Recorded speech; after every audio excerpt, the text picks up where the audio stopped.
सबसे पहले 1972 में तत्कालीन प्रधानमंत्री इंदिरा गांधी जी की सरकार ने परिसीमन विधेयक लाकर सीटों को 525 से बढ़ाकर 545 की और फिर इसको फ्रीज कर दिया।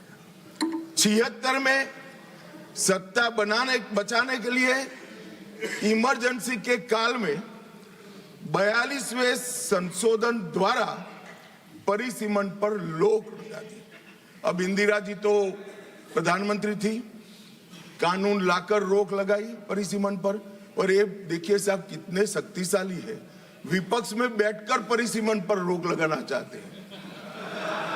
मगर उस वक्त भी कांग्रेस पार्टी ने ही परिसीमन से देश की जनता को वंचित रखा था, और आज भी कांग्रेस पार्टी ही परिसीमन से वंचित रख रही है। मान्यवर, 2001 में 84वां संशोधन हुआ और 2026 तक सीटों की संख्या को फ्रीज कर दिया गया। तो ये जो कह रहे हैं कि नारी शक्ति वंदन अधिनियम में 2026 कहां से आया, तो वो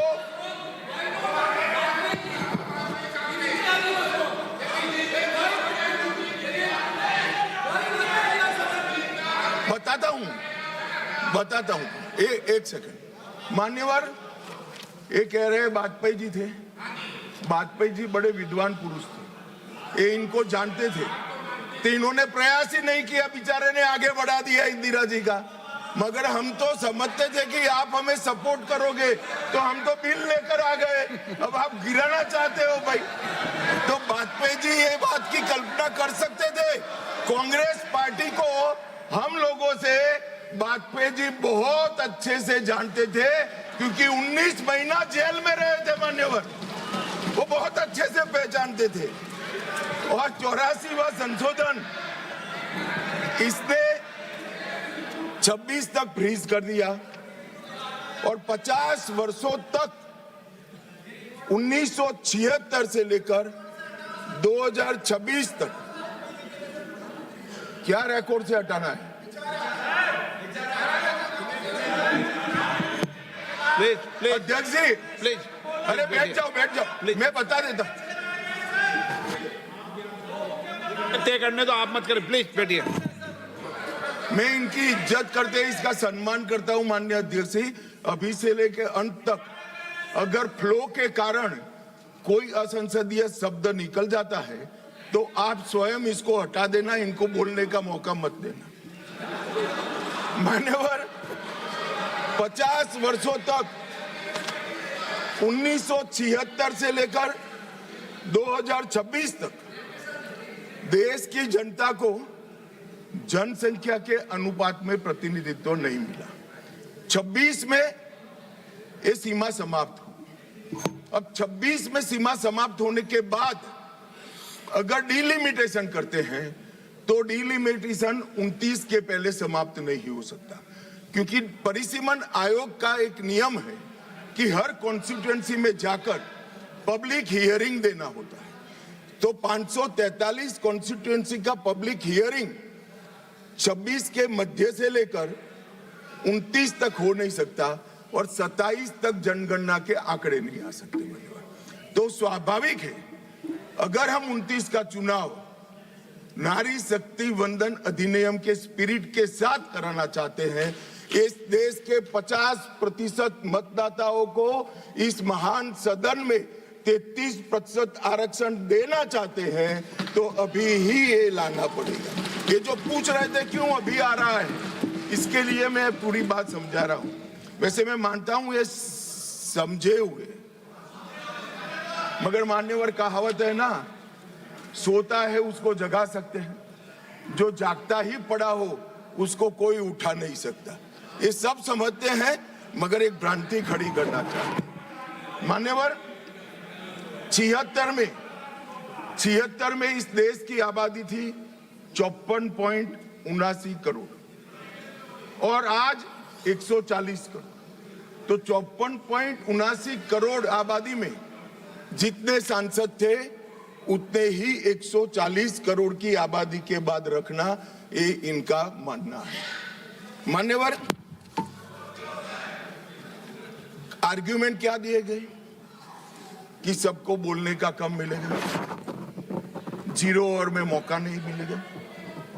मान्यवर, सरकार का दायित्व है कि सदन के सदस्यों की संख्या बढ़ेगी तो सरकार सदन के दिनों की संख्या भी बढ़ाएगी। और मान्यवर, आप तो बड़े दयालु हो, रात को 12-12 बजे तक सबको 0 ओवर का मौका देते हैं। और एक तीसरा भी तरीका है साहब, तीसरा भी तरीका है कि अभी जो समय राहुल गांधी जी के अप्रोच के कारण जाया जाता है वो राहुल जी भी बंद कर दे तो अपने आप बोलने का सबको टाइम मिल जाएगा। ये विरोध कर कर कर स्थगन करा करा कर जो समय बेकार कर देते हैं वो अगर वो भी बंद कर दे तो कुछ सरकार बढ़ाएगी, कुछ राहुल जी बढ़ाएंगे और कुछ आप बढ़ा लोगे, तो समय की चिंता किसी को करने की जरूरत नहीं है। मान्यवर, परिसीमन आयोग वो एक प्रकार से संवैधानिक अधिकार है हर मतदाता को अपना प्रतिनिधित्व समान रूप से प्राप्त करने का, और 120% की वृद्धि होने के बाद ये कभी हो नहीं सकता कि एक समान। मैं तमिलनाडु का ही उदाहरण देना चाहता हूं। मान्यवर, तमिलनाडु में 39 सीटें हैं अभी। अगर डीएमके का मानकर हम इसी 543 सीट में आरक्षण करते हैं तो 13 सीटें महिलाओं के लिए आरक्षित हो जाएगी और 26 सीटें ओपन रहेगी। अगर 2011 की जनगणना के आधार पर करते हैं तो तमिलनाडु की सीटें 6 कम हो जाएगी, परंतु हम वो नहीं कर रहे। हम 50% वृद्धि हर राज्य की कर रहे हैं जिससे किसी का प्रोरेटा नहीं। तो अब क्या होगा, 59% सीटों में 20 सीटें बढ़ेगी और 39 सीटें महिला ओपन रहेगी और 20 सीटें महिलाओं के लिए आरक्षित रहेगी। मान्यवर,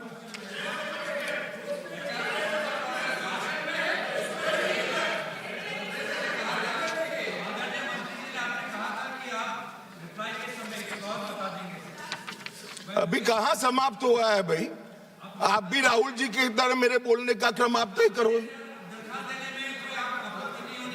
नहीं तो कोई आपत्ति नहीं है, मैं दूंगा ना, इससे भी अच्छी दरखास्त दूंगा, चिंता मत करो। और मान्यवर, कुछ सदस्यों ने सवाल उठाया कि जनगणना क्यों समय पर नहीं हुई।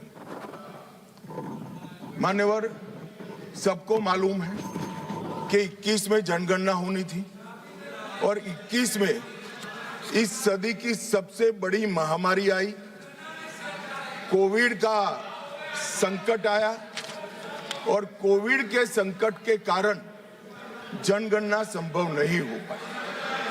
कोविड का संकट समाप्त होने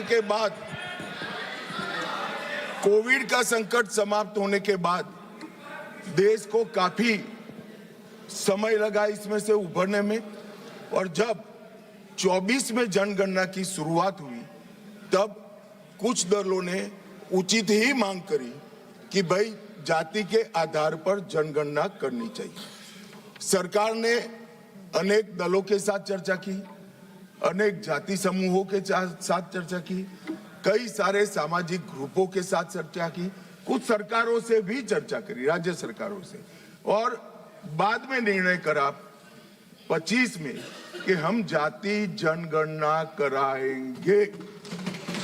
मान्यवर, और ये निर्णय होने के ही है। अब जो जनगणना हो रही है उसमें जब व्यक्तियों की गणना होगी तब जाति का कॉलम आने वाला है और जाति की गणना भी होगी, ये सुनिश्चित है।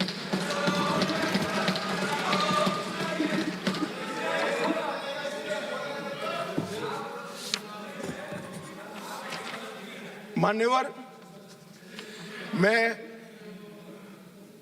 मैं पहले भी जो जनगणना हुई है कांग्रेस पार्टी के समय में, इसके भी प्रश्नोत्तरी को स्टडी किया हूं। जब बिल्डिंग की जनगणना होती है उस वक्त जाति जनगणना तो ये करते ही नहीं थे, परंतु धर्म भी नहीं पूछा जाता था और कुछ नहीं पूछा जाता था।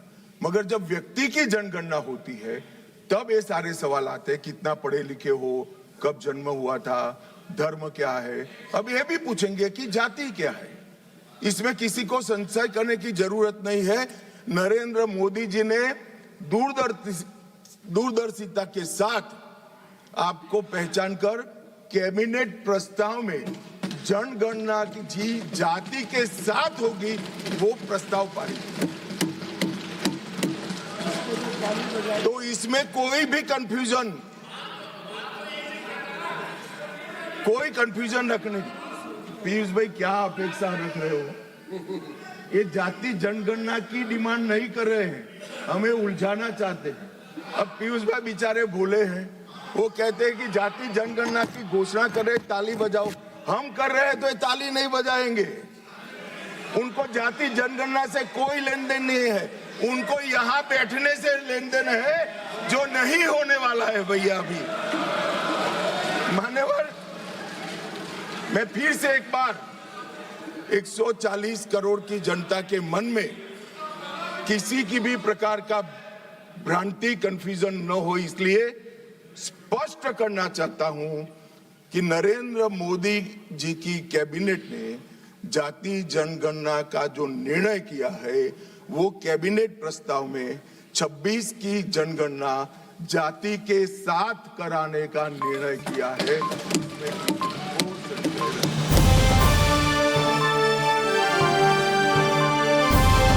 समाजकारण, प्रशासन आणि राजकारणातल्या अचूक विश्लेषणासाठी बखर लाईव्हच्या सोशल मीडिया प्लॅटफॉर्म्सना लाईक, फॉलो आणि सबस्क्राईब करा।